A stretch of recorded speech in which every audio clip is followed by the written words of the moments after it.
Hi friends, ಎಲ್ರಿಗೂ ನಮಸ್ಕಾರ. ಎಲ್ಲ ಹೇಗಿದ್ದೀರಾ? ಐ ಹೋಪ್ ಎಲ್ಲರೂ ತುಂಬ ಚೆನ್ನಾಗಿದ್ದೀರಾ ಅಂತ ಭಾವಿಸ್ತೀನಿ. Welcome back to my channel. ನಾನು ಕಳೆದ 3-4 ಡೇಸ್ ಬ್ಯಾಕ್ ನಿಮಗೆ ಒಂದು ವ್ಲಾಗಲ್ಲಿ ಹೇಳಿದ್ದೆ, ಬಾಣಂತಿಯರಿಗೆ ಎದೆ ಹಾಲು ಹೆಚ್ಚಿಸಲು ಯಾವ್ಯಾವ ರೀತಿ ಕೆಲವೊಂದು ಮಾಹಿತಿಗಳು ನನಗೆ ತಿಳಿದಿದೆ, ಅದನ್ನು ನಾನು ನಿಮ್ಮ ಹತ್ರ ಶೇರ್ ಮಾಡ್ಕೊಳ್ತೀನಿ ಅಂತ. ಬನ್ನಿ ಹಾಗಾದರೆ ಸ್ಟಾರ್ಟ್ ಮಾಡೋಣ. ಪ್ರತಿಯೊಂದು ಬಾಣಂತಿಯರಿಗೆ ಹೇಗಿರುತ್ತೆ ಅಂದರೆ ಅದೊಂದು ಲೈಫು. ಅಂದರೆ ಈ ಹಾಲು ಕುಡಿಸೋವಂಥ ಅದೊಂದು ಜರ್ನಿನಲ್ಲಿ ಕೆಲವರಿಗೆ ಪಾಪ ಆದಷ್ಟು ಬೇಗ ಏನು ತಿಂದ್ರೂ ಅಷ್ಟೇ, ಕೆಲವೊಂದು ಸಪ್ಪೆ ಊಟಗಳು ತಿಂದಾಗಲಿ ಎಂಥದ್ದು ತಿಂದ್ರೂ ಅವ್ರಿಗೆ ಚೆನ್ನಾಗಿ ಆ ಒಂದು ಆಹಾರ ಎಲ್ಲ ಕರಗಿ ಅವ್ರಿಗೆ ಒಂದು ಒಳ್ಳೆ ರೀತಿಯಲ್ಲೇ ಬ್ರೆಸ್ಟ್ ಮಿಲ್ಕ್ ಸಪ್ಲೈ ಆಗುತ್ತೆ. ಆದರೆ ಇನ್ನು ಕೆಲವ್ರಿಗೆ ಪಾಪ ಎಷ್ಟು ತಿಂದ್ರೂ ಯಾವ ಥರ ಇದ್ರೂ ಅದೊಂದು ಯಾವುದೋ, ಯಾಕಂದರೆ ದೇಹದ ಪರಿಸ್ಥಿತಿ ಒಬ್ರಿಗಿದ್ದಂಗೆ ಒಬ್ರ ರೀತಿ ಇರಲ್ವಲ್ಲ. ಹಾಗಾಗಿ ಕೆಲವ್ರಿಗೆ ಬ್ರೆಸ್ಟ್ ಮಿಲ್ಕ್ ಬರೋದು ಇದ್ಕಿದ್ದಂಗೆ ಕಡಿಮೆ ಆಗ್ತಾ ಹೋಗುತ್ತೆ. ಬಟ್ ನಾನೇನು ಮಾಡಿದೆ ಅಂದರೆ ನನಗೂ ಕೂಡ ಅದೊಂದು ಕೆಲವೊಂದು ಸನ್ನಿವೇಶಗಳು ಕೂಡ ನಾನು ಫೇಸ್ ಮಾಡಿದ್ದೀನಿ. ಅದರಿಂದ ಹೇಗೆ ಆಚೆ ಬಂದೆ ಅಂದರೆ ನನ್ನ ಒಂದು ಆಹಾರ ಪದ್ಧತಿ ಯಾವ ರೀತಿಯಿಂದ ಯಾವ ರೀತಿ ಬದಲು ಮಾಡಿಕೊಂಡೆ, ಅದರಿಂದ ನನಗೆ ಏನೇನು ಬೆನಿಫಿಟ್ ಸಿಕ್ತು ಅಂತ ನಾನು ನಿಮಗೆ ಈ ವ್ಲಾಗ್ನ ಮೂಲಕ ತಿಳಿಸ್ಕೊಡ್ತಾ ಇದ್ದೀನಿ. ನನ್ನ ಮಗಂದಷ್ಟು ಓಲ್ಡ್ ವೀಡಿಯೋಸ್ ಇಲ್ಲ, ಸೊ ಮಗಳು ವೀಡಿಯೋನ ಇದಕ್ಕೆ ಆ್ಯಡ್ ಮಾಡಿ ಎಕ್ಸ್ಪ್ಲೇನ್ ಮಾಡ್ತಾ ಇದ್ದೀನಿ. ನನ್ನ ಒಂದು ಬ್ರೆಸ್ಟ್ ಮಿಲ್ಕ್ ಜರ್ನಿ ಯಾವ ಥರ ಇತ್ತು ಅಂದರೆ, ನನ್ನ ಮಗಳು ಹುಟ್ಟಿದಾಗ ಬರೀ 2 kg 800 ಗ್ರಾಮ್ ಇದ್ಲು. ತುಂಬ ಸಣ್ಣ ಇದ್ಲು. ಅದೊಂದು ಟೆನ್ಷನ್ ಆಗಿತ್ತು, ಏನು ಇಷ್ಟು ಸಣ್ಣ ಇದ್ದಾಳಲ್ಲ ಮಗಳು, ಯಾವ ಥರ ಅಂತ.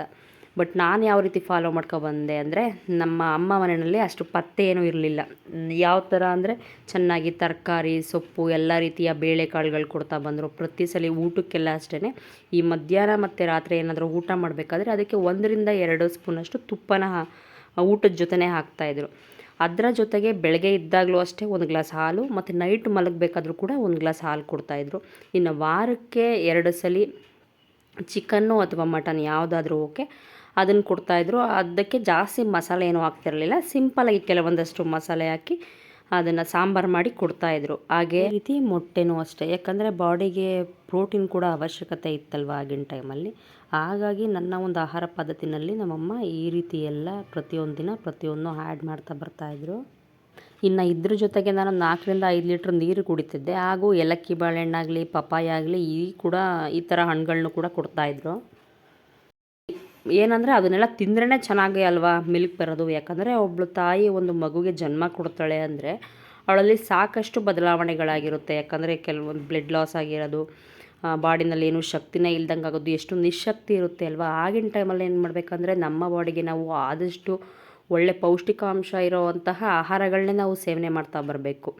ಇಲ್ಲ ಅಂದರೆ ನಾವು ಏನೇನೋ ತಿಂದ್ಬಿಟ್ಟು ಮಗುಗೆ ಹಾಲು ಕುಡಿಸ್ತೀವಿ ಅಂದರೆ ಆಗಲ್ಲ. ಯಾಕಂದರೆ ಒಬ್ಬರ ಕಡೆ ಒಂದೊಂದು ರೀತಿಯೆಲ್ಲ ಆಚರಣೆ ಇರುತ್ತೆ, ಅದು ಅವರಿಗೆ ಬಿಟ್ಟಿದ್ದು. ಬಟ್ ನನ್ನ ಒಂದು ಇದರಲ್ಲಿ ನನಗೆ ಈ ಪತ್ತೆ ಥರ ಈ ಸಪ್ಪೆ ಅನ್ನ ಅಥವಾ ಬರೀ ಬೇಳೆ ಕಟ್ಟುಗಳು ಆ ಥರ ಈ ಥರ ಎಲ್ಲ ತಿಂದರೆ ನಿಜವಾಗ್ಲೂ ನನಗೆ ಮಿಲ್ಕ್ ಪ್ರೊಡ್ಯೂಸೇ ಆಗ್ತಿರಲಿಲ್ಲ. ತುಂಬಾ ತೊಂದರೆ ಆಗೋದು. ಯಾಕಂದರೆ ಆ ಒಂದು ಸನ್ನಿವೇಶನ ನಾನು ನನ್ನ ಮಗ ಹುಟ್ಟಿದ್ನಲ್ಲ ಆ ಮೊದಲನೇ ಬಾಣಂತನದಲ್ಲಿ ಅನುಭವಿಸಿದ್ದೀನಿ. ಅಂದರೆ 1 ತಿಂಗಳು ಆ ಥರ ಆಗಿ ನನಗೆ ಕೆಲವೊಂದಷ್ಟು ಹೆಲ್ತ್ ಇಶ್ಯೂ ಆಗಿ ನನ್ನ ಮಗ ಕೂಡ ತುಂಬ ವೀಕ್ ಆಗಿದ್ದ. ಆಮೇಲೆ ನನ್ನ ತಲೆಗೆ ಬಂದಿದ್ದೆ ಅಷ್ಟು, ಯಾಕಂದರೆ ಡಾಕ್ಟ್ರು ಕೂಡ ಹೇಳ್ತಾ ಬಂದರು, ಈ ಥರ ಎಲ್ಲ ಪಥ್ಯ ಆಹಾರಗಳನ್ನ ತಿನ್ನಬಾರ್ದಮ್ಮ, ಒಬ್ಬೊಬ್ಬರು ಬಾಡಿಗೆ ಒಂದೊಂದು ರೀತಿ ಇರುತ್ತಲ್ವ, ಆ ಥರ ಇತ್ತು. ಬಟ್ ನಾನು ಅದನ್ನು ಎಲ್ಲ ಬಿಟ್ಟು ನೀಟಾಗಿ ನನಗೆ ಡಾಕ್ಟ್ರು ಯಾವ ಥರ ಆಹಾರ ಪದ್ಧತಿನ ಈ ಥರ ಮಾಡ್ಕೋಬೇಕು ಅಂತ ಹೇಳಿದರು. ನಾನು ಆ ರೀತಿಯಲ್ಲೇ ನಾನೊಂದು 4-5 ತಿಂಗಳು ಮಾತ್ರ ನೀಟಾಗಿ ಫಾಲೋ ಮಾಡ್ಕೊಬಂದೆ. ಆಗನೇ ನನ್ನ ಮಕ್ಕಳು ಚೆನ್ನಾಗಿ ಹೆಲ್ದಿಯಾಗಿ ವೆಯ್ಟ್ ಗೇನ್ ಆಗಿ ತುಂಬಾ ಆರೋಗ್ಯವಾಗಿದ್ದರು. ನಿಜವಾಗ್ಲೂ ಆಗಿನ ಟೈಮಲ್ಲಿ ನನಗೆ ಆರೋಗ್ಯ ಸಮಸ್ಯೆ ಅನ್ನೋದೇ ಬರಲಿಲ್ಲ. ನಾನಾಗಲಿ ನನ್ನ ಮಕ್ಕಳಾಗಲಿ ತುಂಬಾ ಚೆನ್ನಾಗಿದ್ವಿ. ಯಾಕಂದರೆ ನನಗೆ ಗೊತ್ತಿತ್ತು ನಾ ಎಷ್ಟು ವೀಕ್ ಆಗಿದ್ದೀನಿ, ಯಾವ ಥರ ಇದೆ ಅಂದ್ಬಿಟ್ಟು. ಹಾಗಾಗಿ ನಾನು ದಿನನಿತ್ಯದ ನಂದು ಆಹಾರ ಪದ್ಧತಿನಲ್ಲಿ ಒಂದು ದಿನ ಕೂಡ ಮಿಸ್ ಮಾಡ್ದಲ್ಲೇ ಎಲ್ಲ ಥರದ ತರಕಾರಿ ಸೊಪ್ಪು, ಆದಷ್ಟು ಎಲ್ಲ ರೀತಿಯ ಬೇಳೆ, ಒಂದಷ್ಟು ಕಾಳುಗಳನ್ನು ಅಷ್ಟೇ. ಸ್ಟಾರ್ಟಿಂಗಲ್ಲೇ ಏನು ಮಾಡ್ತಿದ್ರು ನಮ್ಮಮ್ಮ ಅಂದರೆ ಬಟಾಣಿ ಈ ಕಡಲೆಕಾಳೆಲ್ಲ ಕೊಡ್ತಾ ಇರಲಿಲ್ಲ. ಒಂದು 15 ದಿವಸ 20 ದಿವಸ ತಿಂಗಳು ಕಳೀತಾ ಒಂದೊಂದೇ ಆ್ಯಡ್ ಮಾಡ್ತಾ ಬಂದರು. ಏನಂದರೆ ಎಲ್ಲ ತಿಂದಲೇ ನಾನು ಸಪ್ಪೆ ಊಟ ತಿಂದು ಸಡನ್ನಾಗಿ ಎಲ್ಲ ಥರದ್ದು ಆಹಾರ ತಿಂತೀನಿ ಅಂದರೆ ಅದು ನನಗೂ ಡೈಜೆಸ್ಟ್ ಮಾಡ್ಕೊಳ್ಳೋಕೆ ಕಷ್ಟ ಆಗುತ್ತೆ. ಸೊ ಮಗುವು ಕೂಡ ತೊಂದರೆ ಆಗುತ್ತೆ. ಹಾಗಾಗಿ ಬಾಣತಿ ಸ್ಟೇಜಲ್ಲೇ ಏನಿತ್ತು, ಮಗು ಹುಟ್ಟಿದ್ದ ಆ ಸ್ಟೇಜಲ್ಲಿ ಏನಿತ್ತು ಆಗ್ಲಿಂದ ಹಿಡ್ದು ದಿನೇ ಅಷ್ಟೇ ಒಂದೊಂದು ರೀತಿಯ ತರಕಾರಿ ಸೊಪ್ಪು ಬೇಳೆ ಕಾಳು ಪ್ರತಿಯೊಂದನ್ನು ಅಷ್ಟೇ ಊಟಕ್ಕೆ ಅದನ್ನು ನಾವು ಹಾಕ್ಕೊತಾನೆ ಬಂದ್ವಿ. ಹಾಗಾಗಿ ಏನಾಯಿತು, ನನ್ನ ಒಂದು ಬಾಡಿನಲ್ಲಿ ಯಾವ ರೀತಿ ವೀಕ್ನೆಸ್ ಇತ್ತು ಕಂಪ್ಲೀಟಾಗಿ ಕಡಿಮೆಯಾಗಿ ನನ್ನ ಮಕ್ಳಿಗೂ ಅಷ್ಟೇ ಚೆನ್ನಾಗಿ ಮಿಲ್ಕ್ ಸಪ್ಲೈ ಆಗ್ತಿತ್ತಲ್ಲ. ಹಾಗಾಗಿ ಮಕ್ಕಳು ಕೂಡ ತುಂಬ ಸ್ಟ್ರೆಂತ್ ಆಗಿದ್ದರು. ನಾವು ಆಗಿನ ಟೈಮಲ್ಲೆಲ್ಲ ಹೆಲ್ತ್ ಇಶ್ಯೂ ಆಗಿದೆ ಹಾಗೆ ಹೀಗೆ ಅಂದ್ಕೊಂಡು ಸೆಂಟ್ರಲ್ಲಿ ಹಾಸ್ಪಿಟ್ಲಿಗಂತೂ ಹೋಗ್ತಾ ಇರಲಿಲ್ಲ. ಏನಂದರೆ ಈ ಸಣ್ಣ ಪುಟ್ಟದ ಈ ವ್ಯಾಕ್ಸಿನ್ ಅವೆಲ್ಲ ಹಾಕ್ಸ್ದಾಗಲೆಲ್ಲ ಮಾತ್ರ ಜ್ವರ ಎಲ್ಲ ಬರೋದಲ್ವ, ಆಗಿನ ಟೈಮಲ್ಲಿ ಸ್ವಲ್ಪ ಟೆನ್ಷನ್ ಆಗ್ತಿತ್ತು. ಅದು ಬಿಟ್ಟರೆ ನನ್ನ ಈ ಒಂದು ಬ್ರೆಸ್ಟ್ ಮಿಲ್ಕ್ದ ಜರ್ನಿ ಏನಿತ್ತು ತುಂಬಾ ಚೆನ್ನಾಗಿತ್ತು. ಯಾಕಂದರೆ ಮೈಂಡಲ್ಲಿ ಆ ರೀತಿ ಇತ್ತಲ್ವ. ಈಗ ನಾವು ವೀಕ್ ಆಗಿದ್ರೆ ನಮ್ಮ ಮಕ್ಕಳನ್ನಂತೂ ಚೆನ್ನಾಗಿ ನೋಡ್ಕೊತೀವಿ ಅನ್ನೋದಂತೂ ಅಸಾಧ್ಯನೇ. ನಮ್ಮಲ್ಲಿ ಎಷ್ಟು ಶಕ್ತಿ ಇದೆ ಅಷ್ಟೇ ಚೆನ್ನಾಗಿ ಮಕ್ಕಳು ನೋಡ್ಕೊಳಕ್ಕಾಗುತ್ತೆ. ನಮ್ಮ ದೇಹಕ್ಕೆ ನಾವು ಒಂದು ಒಳ್ಳೆ ರೀತಿ ಆಹಾರ ಕೊಡ್ದಲ್ಲೇ ಮಗುಗೆ ಹಾಲು ಕುಡಿಸ್ತೀನಿ ಅಂದರೆ ಯಾವ ರೀತಿ ಕುಡ್ಸೋಕ್ಕಾಗುತ್ತೆ? ಅದನ್ನು ಪೋಷಿಸೋದು ನಮ್ಮದೇ ಒಂದು ಕರ್ತವ್ಯ ಆಗಿರುತ್ತೆ ಅಲ್ವಾ. ಹಾಗಾಗಿ ತುಂಬ ಯಾವ ರೀತಿ ಪೌಷ್ಟಿಕಾಂಶವಿದೆ ಯಾವ್ಯಾವ ಆಹಾರದಲ್ಲಿ ಏನು ಅಂತ ನಾನು ಡಾಕ್ಟ್ರು ಹೇಳ್ದಂಗೆ ಫಾಲೋ ಅಪ್ ಮಾಡ್ಕೊಂಡು ಬಂದೆ. ಅದೇ ರೀತಿ ನಮ್ಮ ಅಮ್ಮ ಮನೆಯಲ್ಲೇನು ಆ ಥರ ಎಲ್ಲ ಪತ್ತೆ ಇರಲಿಲ್ವಲ್ಲ, ಹಾಗಾಗಿ ಅಮ್ಮಗೂ ತಿಳಿದಿತ್ತು. ನಮ್ಮ ಅಮ್ಮಂಗೂ ಅಷ್ಟೇ 5 ಜನ ಮಕ್ಕಳು, ಅವರ ಕಾಲದಲ್ಲೂ ಅಷ್ಟೇ ಅಂತೆ ಎಲ್ಲ ಥರದ್ದು ಬಾಣಂತಿಯರಿಗೆ ತುಂಬ ಚೆನ್ನಾಗಿ ನೋಡ್ಕೋತಾಯಿದ್ರು. ಅಂದರೆ ತರಕಾರಿ ಆಗಲಿ, ಸೊಪ್ಪಾಗಲಿ, ಚಿಕನ್ನು, ಮಟನ್ನು ಮತ್ತು ಮೊಟ್ಟೆ, ಹಾಲು, ತುಪ್ಪ ಈ ರೀತಿ ಎಲ್ಲ ಕೊಡ್ತಾ ಬಂದರು. ಹಾಗಾಗಿ ನಮ್ಮ ಅಮ್ಮಗೆಲ್ಲ ತಿಳಿದಿತ್ತು, ಹೌದು ಅದೊಂದು ಹೆಣ್ಮಕ್ಳಿಗೆ ಮರು ಜನ್ಮ ಬಂದಂಗೆ, ಒಂದು ತಾಯಿ ಒಂದು ಮಗುನ ಜನ್ಮ ಕೊಡ್ತಾಳೆ ಅಂದರೆ ಅವಳಿಗೂ ಕೂಡ ಒಂದು ಸ್ಟ್ರೆಂತ್ ಬೇಕಲ್ವ ಅಂತ ತಿಳಿದು ನನ್ನಮ್ಮ ಅದೇ ರೀತಿ ನನ್ನ ನೋಡ್ಕೊಬಂದರು. ಹಾಗಾಗಿ ನನ್ನ ಬ್ರೆಸ್ಟ್ ಫೀಡಿಂಗ್ ಜರ್ನಿ ಚೆನ್ನಾಗಿತ್ತು. ಸೊ ನಾನು ಕೆಲವೊಂದಷ್ಟು ರೆಸಿಪಿ ನಿಮ್ಮ ಹತ್ರ ಶೇರ್ ಮಾಡ್ತೀನಿ. ಅಂದರೆ ಕ್ವಿಕ್ಕಾಗಿ ಆಗೋವಂಥದ್ದು ಎಲ್ಲ ತೋರ್ಸೋಕ್ಕಾಗಲ್ಲ. ಸೊ ಹಾಗಾಗಿ ಒಂದು 2ರಿಂದ 3 ರೆಸಿಪಿ ಮಾತ್ರ ಬ್ರೆಸ್ಟ್ ಮಿಲ್ಕ್ ಇನ್ಕ್ರೀಸ್ ಆಗೋದಕ್ಕೆ ಯೂಸ್ ಆಗೋ ಅಂತ ತೋರಿಸ್ತೀನಿ. ಮೊದಲನೇದಾಗಿ 1 ಗ್ಲಾಸ್ ಹಾಲು ತೊಗೊಂಡಿದ್ದೀನಿ, 1 ಬೆಳ್ಳುಳ್ಳಿ, 1 ಸ್ಪೂನ್ ಜೀರಿಗೆ ಹಾಗೂ 1 ಸ್ಪೂನ್ ಮೆಣಸು ಮತ್ತು ಚಿಟಿಕೆಯಷ್ಟು ಅರಿಶಿನ ಪುಡಿ ತೊಗೊಂಡಿದ್ದೀನಿ. ಇದು ಬೇಗನೆ ಆಗಿಬಿಡುತ್ತೆ. ಇದಕ್ಕೆ ಹಾಲು ಸಾಂಬಾರು ಅಂತಾರೆ, ಕೆಲವ್ರಿಗೆ ಗೊತ್ತಿದೆ ಅನಿಸುತ್ತೆ, ಮಾಡಿಕೊಡ್ತಾರೆ ಬಾಣಂತಿ ಮನೆಯಲ್ಲಿ. ಇದನ್ನು ಯಾವ ಥರ ಅಂದರೆ ಈಗ ಬೆಳಗ್ಗೆ ನಾನೇನಾದರೂ ತರಕಾರಿ ಸಾಂಬಾರು ಏನಾದರೂ ತಿಂದೆ ಅಂದರೆ ಮಧ್ಯಾಹ್ನ ತಿನ್ನೋಕ್ಕೆ ಬೇಜಾರಾಗೋದಲ್ಲ. ಹಾಗಾಗಿ ನಮ್ಮಮ್ಮ ಒಂದೊಂದು ಟೈಮಲ್ಲಿ ಈ ಥರ ಈ ಹಾಲು ಸಾಂಬಾರನ್ನ ಮಾಡಿ ಕೊಡ್ತಾಯಿದ್ರು. ಈಗ ನಾನೇನು ಮಾಡ್ತೀನಿ ಅಂದರೆ ಬೆಳ್ಳುಳ್ಳಿ ಇತ್ತಲ್ಲ ಅದೆಲ್ಲ ನೀಟಾಗಿ ಸಿಪ್ಪೆ ಎಲ್ಲ ತೆಗೆದಿಟ್ಕೊಂಡು ಆ ಬೆಳ್ಳುಳ್ಳಿನ ಚೆನ್ನಾಗಿ ಜಜ್ಜಿಟ್ಕೋಬೇಕು. ಅದರ ಜೊತೆಗೆ ಜೀರಿಗೆ ಮತ್ತು ಮೆಣಸಿದೆ ನೋಡಿ, ಅದನ್ನು ಅಷ್ಟೇ ಸ್ವಲ್ಪ ಪುಡಿ ಮಾಡಿ ಇಟ್ಕೊಂಡು ಕುಕ್ಕರ್ನಲ್ಲಿ 1ರಿಂದ 2 ಸ್ಪೂನು ತುಪ್ಪ ಆ್ಯಡ್ ಮಾಡ್ತೀನಿ. ಊಟಕ್ಕಂತೂ ಬಾಣಂತಿಯರಿಗೆ ತುಪ್ಪ ಆ್ಯಡ್ ಮಾಡೇ ಮಾಡ್ತಾರೆ ನಮ್ಮ ಕಡೆ ಅಂತೂ. ಯಾಕಂದರೆ ಅದರಿಂದನೇ ಸಾಕಷ್ಟು ಹಾಲು ಬರೋದಕ್ಕೆ ಒಂದು ಒಳ್ಳೆ ಧಾರಣೆ ಅಂತಲೇ ಹೇಳ್ಬೋದು. ಹಾಗಾಗಿ ಇದಕ್ಕೇನು ಮಾಡ್ತೀನಿ ಅಂದರೆ 1ರಿಂದ 2 ಸ್ಪೂನು ತುಪ್ಪ ಹಾಕಿ, ತುಪ್ಪ ಕಾಯ್ದಿದೆ.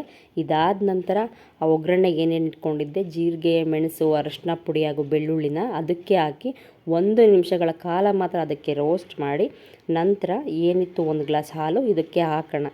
ಬರೀ 3 ನಿಮಿಷದಲ್ಲಿ ಸಾಕು, ಇದು ಹಾಗೆ ಹೋಗ್ಬಿಡುತ್ತೆ. ಚೆನ್ನಾಗೂ ಇರುತ್ತೆ ಕೂಡ.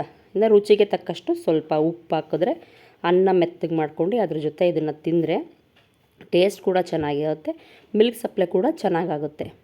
ಬಾಣಂತಿರು ಊಟದಲ್ಲಂತೂ ಜೀರಿಗೆ, ಮೆಣಸು, ಅರಿಶಿನ ಪುಡಿ ಇರಲೇಬೇಕು. ಯಾಕಂದರೆ ಜಾಸ್ತಿ ಶೀತ ಆಗೋಗಿಲ್ವಲ್ಲ, ಸ್ವಲ್ಪ ಬಾಣಂತಿರ ದೇಹ ಅಂದರೆ ಉಷ್ಣಾಂಶ ಜಾಸ್ತಿ ಇರಬೇಕು ಅಂದ್ಬಿಟ್ಟು ಈ ಥರ ಅರಿಶಿನ ಪುಡಿ, ಜೀರಿಗೆ, ಮೆಣಸು, ಓಂಕಾಳು ಎಲ್ಲ ಪ್ರತಿನಿತ್ಯದ ಆಹಾರ ಜೊತೆಗೆ ಹಾಕ್ತಾ ಬರ್ತಾರೆ. ಸೊ ಇನ್ನೇನು ಮುಗಿತಾ ಬಂತು ಇದು ಸಾಂಬಾರು ನೋಡಿ, ಹಾಗೆ ಹೋಯಿತು. 3 ನಿಮಿಷ ಸಾಕು, ಬೇಗನೆ ಆಗಿಬಿಡುತ್ತಿದ್ದು. ಸ್ಟಾರ್ಟಿಂಗಲ್ಲಿ ತಿನ್ನೋಕ್ಕೆ ಸ್ವಲ್ಪ ಒಂಥರ ಅನ್ಸೋದು ಟೇಸ್ಟು, ಬಟ್ ನಮಗೆ ಆ ಬಾಣಂತಿ ಟೈಮಲ್ಲಿ ರೂಢಿಯಾಗಿ ದಿನ ಬಿಟ್ಟು ದಿನನೋ ಅಥವಾ ವಾರಕ್ಕೊಂದು 3 ಸಲ ಇದನ್ನು ಮಾಡಿಕೊಡ್ತಾಯಿದ್ರು. ಚೆನ್ನಾಗಿರೋದು ಟೇಸ್ಟು. ಆಮೇಲೆ ತಿಂದ ರೂಢಿ ಆಗಿಬಿಟ್ಟಿತ್ತು. ಇದಾದ ನಂತರ ಬಂದು ನಾನು ರವೆ ಗಂಜಿ ಹೇಗೆ ಮಾಡೋದು ಅಂತ ತೋರಿಸ್ಕೊಡ್ತೀನಿ. ತಿಳಿದಿದೆ ಅನಿಸುತ್ತೆ ಕೆಲವ್ರಿಗೆ ರವೆ ಗಂಜಿ ಮಾಡೋದು ಅಂತ. ಇದನ್ನು ಕೇಸರಿಬಾತ್ ಥರನೂ ಗಟ್ಟಿಗೆ ಮಾಡ್ಕೊಬೋದು, ಇಲ್ಲಾಂದರೆ ಗಂಜಿ ಥರನೂ ಮಾಡ್ಕೊಬೋದು. ನಾನು ಇದಕ್ಕೆ ಏನು ಮಾಡ್ತೀನಿ ಅಂದರೆ 1 ಬೌಲಷ್ಟು ಹಾಲು ತೊಗೊಂಡಿದ್ದೀನಿ ಹಾಗೂ ಅರ್ಧ ಬೌಲಷ್ಟು ರವೆ ತೊಗೊಂಡಿದ್ದೀನಿ. ರವೆ ಇನ್ನೂ ಕಡಿಮೆನೇ ತೊಗೋಬೋದು, ಯಾಕಂದರೆ ಗಟ್ಟಿ ಆಗೋ ಚಾನ್ಸಸ್ ಇರುತ್ತೆ. ಯಾವ ರವೆ ಆದರೂ ಪರವಾಗಿಲ್ಲ. ನಾನು ಇದಕ್ಕೆ ಬನ್ಸಿ ರವೆ ಇತ್ತು ಅಂತ ಬನ್ಸಿ ರವೆನೇ ಯೂಸ್ ಮಾಡ್ತಾಯಿದ್ದೀನಿ. ಇದು ಹೇಗೆ ಅಂದರೆ ಇದನ್ನು ಬೆಳಿಗ್ಗೆ ಮತ್ತು ಸಂಜೆ ಅಷ್ಟೇ ಇದನ್ನು ನಾನು ಕುಡಿತಾ ಬರ್ತಾಯಿದ್ದೆ. ಯಾವಾಗಲಾದರೂ ಟೆನ್ಷನಲ್ಲ ಅಥವಾ ಏನಾದರೂ ಯೋಚನೆ ಮಾಡಿದಾಗ ಬಾಣಂತಿ ಟೈಮಲ್ಲಿ ಇದ್ಕಿದ್ದಂಗೆ ಮಿಲ್ಕ್ ಸಪ್ಲೈ ಕಡಿಮೆ ಆಗಿಬಿಡೋದು. ಆವಾಗ ಏನಂದರೆ ಇಮಿಡಿಯೇಟಾಗಿ ಈ ಥರ ಒಂದು ರವೆ ಗಂಜಿ ಮಾಡ್ಕೊಂಡು ಕುಡಿಯೋದ್ರಿಂದ ಬೇಗನೆ ಮಿಲ್ಕ್ ಸಪ್ಲೈ ಆಗುತ್ತೆ. ಬೇಕಾದ್ರೆ ಟ್ರೈ ಮಾಡಿ ನೋಡಿ ಬಾಣ್ತೀರಿ ಯಾರು ಇರ್ತೀರಾ ಅಂತ. ಇದರಿಂದ ಅಂತೂ ಯಾವ ರೀತಿ ಸೈಡ್ ಎಫೆಕ್ಟ್ ಅಂತೂ ನನಗಂತೂ ಆಗಲಿಲ್ಲ, ಇನ್ನೂ ಚೆನ್ನಾಗಿ ಒಳ್ಳೆ ಬೆನಿಫಿಟ್ಟೇ ಕೊಡ್ತು. ಡಾಕ್ಟ್ರು ಕೂಡ ಸಜೆಸ್ಟ್ ಮಾಡಿದರು, ಈ ಥರ ರವೆ ಗಂಜಿ ಮಾಡ್ಕೊಂಡು ಕುಡೀರಿ, ಆವಾಗ ಚೆನ್ನಾಗಿ ಮಿಲ್ಕ್ ಸಪ್ಲೈ ಆಗುತ್ತೆ ಅಂತ. ಇದಕ್ಕೆ ನಾನು 2 ಸ್ಪೂನು ತುಪ್ಪ ಹಾಗೂ ರುಚಿಗೆ ತಕ್ಕಷ್ಟು ಎಷ್ಟು ಬೇಕಷ್ಟು ಬೆಲ್ಲ. ಕೆಲವರು ಸಕ್ಕರೆ ಆ್ಯಡ್ ಮಾಡ್ಕೋತಾರೆ, ಇನ್ನು ಕೆಲವರು ಬೆಲ್ಲ ಹಾಕಿದ್ರೆ ಟೇಸ್ಟ್ ಚೆನ್ನಾಗಿರುತ್ತೆ. ಈಗ ರವೆ ಗಂಜಿ ಹೇಗೆ ಮಾಡೋದು ಅಂದರೆ ನಾರ್ಮಲ್ಲು ಸ್ಟವ್ ಮೇಲೆ ಒಂದು ಪಾತ್ರೆ ಇಟ್ಟು ಅದಕ್ಕೆ ಒಂದು 2-3 ಸ್ಪೂನಷ್ಟು ಎಣ್ಣೆ ಹಾಕಿ ರವೆನ ಮಂದ ಊರಿನಲ್ಲಿ ನೀಟಾಗಿ ಈ ಬ್ರೌನ್ ಕಲರ್ ಬರೋ ತನಕ ಸ್ವಲ್ಪ ಹುರಿಯೋಣ.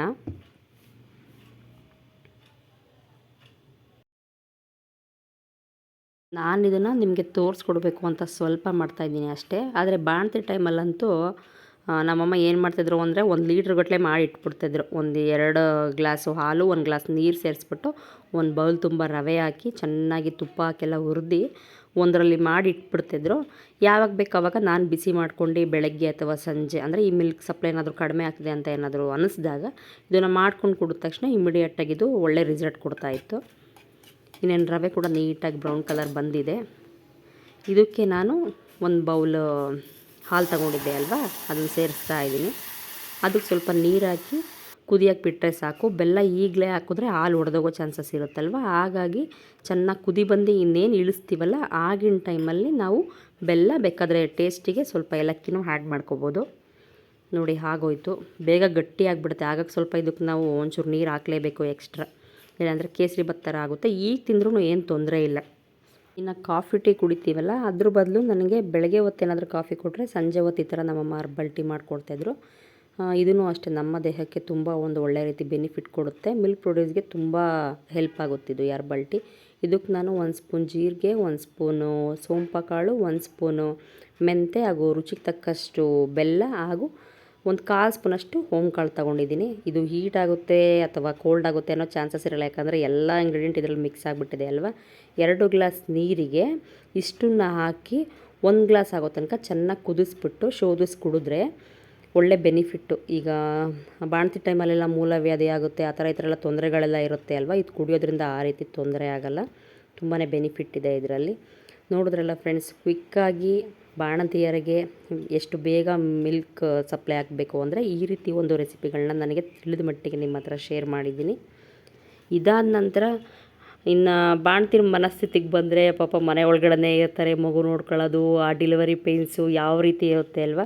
ಏನು ಮಾಡಬೇಕಂದ್ರೆ ಬೆಳಗ್ಗೆ ಹೇಗಿದ್ದರೂ ಮಗುನ ಎತ್ಕೊಂಡೋಗಿ, ಈಗ ದೊಡ್ಡವ್ರು ಯಾರಾದರೂ ಪಾಪು ತೋರಿಸ್ತಿರ್ತಾರಲ್ವ, ನಾವು ಆಗಿನ ಟೈಮಲ್ಲಿ ಹೋಗಿ ಮಗುನ ಇಟ್ಕೊಂಡು ಸ್ವಲ್ಪ ಒಂದಷ್ಟು ಕಾಲ ಬಿಸಿಲಲ್ಲಿ ಕುತ್ಕೊಂಡ್ರೆ ನಮ್ಮ ಬಾಡಿಗೂ ಕೂಡ ಬೇಕಾಗಿರೋಷ್ಟು ವಿಟಮಿನ್ ಡಿ ಸಿಗುತ್ತೆ ಅಲ್ವಾ. ಅದರಿಂದ ನಮಗೆ ಬೋನ್ಸ್ ಕೂಡ ಒಂದು ಒಳ್ಳೆ ಬೆನಿಫಿಟ್ ಇರುತ್ತೆ.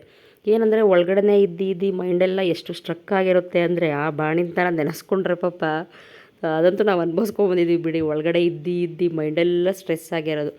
ಏನು ಮಾಡಬೇಕಂದ್ರೆ ಸಂಜೆ ಅಂತೂ ಆಚೆ ಹೋಗೋಕ್ಕಾಗಲ್ಲ, ಹಾಗಾಗಿ ಬೆಳಗ್ಗೆ ಬಿಸಿಲಿರೋ ಟೈಮಲ್ಲಿ ಒಂದು 10-15 ನಿಮಿಷ ಕಾಲ ಆದರೂ ಮಗುನ ಹೇಗಿದ್ರು ಬಿಸಿಲಿಗೆ ತೋರಿಸ್ತೀಯಲ್ವ, ನಾವು ಅಷ್ಟೇ ಒಂದು ಸ್ವಲ್ಪ ಮನೆ ಮುಂದೆನೇ ಕುತ್ಕೊಂಡು ಒಂದಷ್ಟು ಬಿಸಿಲೆಲ್ಲ ನಮ್ಮ ಬಾಡಿಗೆ ತಗೊಳ್ಳೋದ್ರಿಂದ ತುಂಬಾ ಬೆನಿಫಿಟ್ ಬರುತ್ತೆ. ಮೈಂಡು ಸ್ವಲ್ಪ ಫ್ರೀ ಅನಿಸುತ್ತೆ. ಆದಷ್ಟು ಸ್ಟ್ರೆಸ್ನ ಬಾಣತಿ ಟೈಮಲ್ಲಿ ತಗೊಳ್ಳೋದನ್ನ ಬಿಟ್ಟು ಇನ್ನೇನು ಒಂದು 4-5 ತಿಂಗಳು ಕಷ್ಟಪಟ್ಟು ಅದೊಂದು ಬಾಣಿತನ ಮುಗಿಸ್ಕೊಂಡು ಬಂದುಬಿಟ್ರೆ ಲೈಫ್ ತುಂಬ ಚೆನ್ನಾಗಿರುತ್ತಲ್ವ.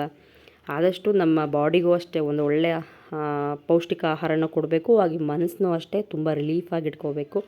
ಇದರಿಂದ ಕೂಡ ಮಿಲ್ಕ್ ಸಪ್ಲೈ ಆಗೋ ಚಾನ್ಸಸ್ ಇರುತ್ತೆ. ಐ ಹೋಪ್ ನಿಮ್ಮೆಲ್ರಿಗೂ ಇದು ಒಂದು ವ್ಲಾಗ್ ಇಷ್ಟ ಆಗಿದೆ ಅನ್ಕೋತೀನಿ.